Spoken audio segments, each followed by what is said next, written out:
السلام عليكم، عاملين ايه؟ رب تكونوا بألف صحة وبألف خير. اللهم صل وسلم وبارك على سيدنا محمد وعلى آله وصحبه أجمعين. نصلي كده على النبي. والنهاردة هنعمل حلو سهل وبسيط بطبقات، 3 طبقات. بصي في ساعة واحدة بس هتلاقي نفسك مخلصة، وأقل كمان بشطارتك. يلا بينا نشوف المقادير السهلة والبسيطة للقمر بتاعنا النهاردة. دي طلبية كانت مطلوبة مني كده، عملتها في السريع، قلت اما اصورها لكم ووريها لكم. وفي الصيف الحر ده وهتبقى جميله وتتاكل في الشتاء برضو، يعني ما يمنعش. يلا بينا، مفيش شوكولاته، مفيش اي حاجه ان شاء الله مكلفه. يلا بينا نشوف مقاديرها السهله. متنسينيش في لايك وتعليق. معاكي هنا 2 من البيضه، نص كوبايه سكر، فانيليا كده محترمه تكوني واثقه فيها علشان البيض، ومعلقه خل. وهقلب بس البيض كده على البسيط، وهحط معاهم ايه؟ معانا كوبايه دقيق، وهنشيل معلقه واحده من كوبايه الدقيق ونحط معلقه كاكاو. احنا كده بنعمل اسبونج بالشوكولاته، تمام. وهنحط معلقتين من النشا، خليكم معايا في المقادير واحده واحده. ومعلقه بيكنج باودر زي ما حضراتكم شفتوا، معلقه بيكنج باودر كبيره، معلش نص كوبايه ميه ساقعه ما بانتش في التصوير. وهنضرب الخليط، وهنضربه ضربه حلوه كده محترمه، زي ما بنعمل الاسبونج بالظبط. وبجد هيطلع معاكي خطير خطير خطير. والمقادير برضو هسيبها لك في صندوق الوصف.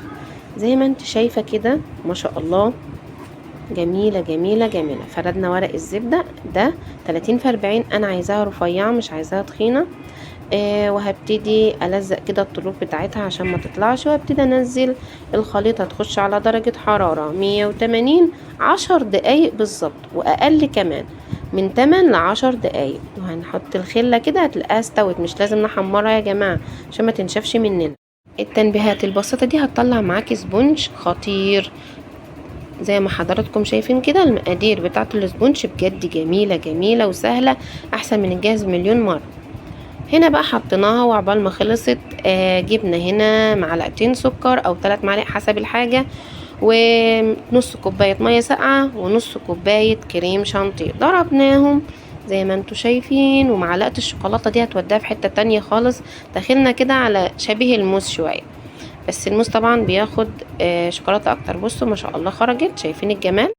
بيتهيألي واضح جمال الاسبونج رقيق بس ما بيتكسرش. هنا ابتديت اقطعها على قد العلب اللي انا هشتغل فيها.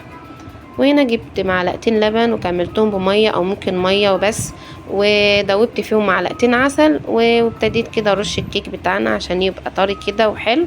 هو زي ما انتوا شايفين طبعا مش مستاهل اي حاجة، دي للامانة والله سبونج البيت روعة روعة، وهينجح معاك ان شاء الله من اول مرة. انت اشطر من كده طبعا بكتير. زي ما حضراتكم شايفين، وجبت الكريمة وحطيتها بمنتهى البساطة كده في السريع كده، مش مستاهلية اي حاجة طبعا. وهبتدي اخبط كده اساوي كل الكريمة بتاعتنا. مش لازم هنا الكريمة تبقى تقيلة.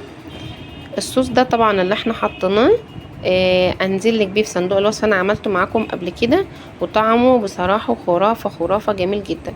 وزينت الوش زي ما انتوا شايفين، منتهى البساطة، مفيش اي حاجة. ما عندكيش تزيين مفيش مشكلة، اي حاجة عندك زيني شوية مكسرات، شوية شوكولات شيبس، اي حاجة موجودة. خلي حياتك بسيطة.